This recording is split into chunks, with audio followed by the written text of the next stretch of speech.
Why Media Newsroom. Remembrance Day marks 80 years since World War II as number of surviving veterans continues to decline. As Canada observes Remembrance Day 80 years after the end of the Second World War, the number of surviving veterans from that conflict continues to fall. Veterans Affairs Canada estimates roughly 3,700 World War II veterans are still alive this year, including just over 650 women. The department also counts about 1,900 living Canadian veterans of the Korean War. Historians say Canada is entering a period where memories of the Second World War are shifting from lived experience to recorded history. With most surviving veterans now in their late 90s or older, opportunities to hear first-hand accounts are becoming increasingly rare.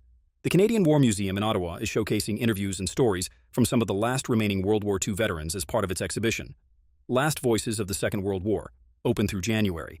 More than 45,000 Canadians lost their lives in the war, and tens of thousands more were wounded while fighting Nazi Germany and its allies.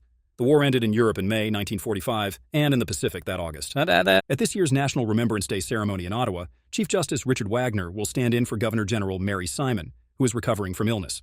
Prime Minister Mark Carney, senior military leaders, and Veterans Affairs Minister Jill McKnight will also attend.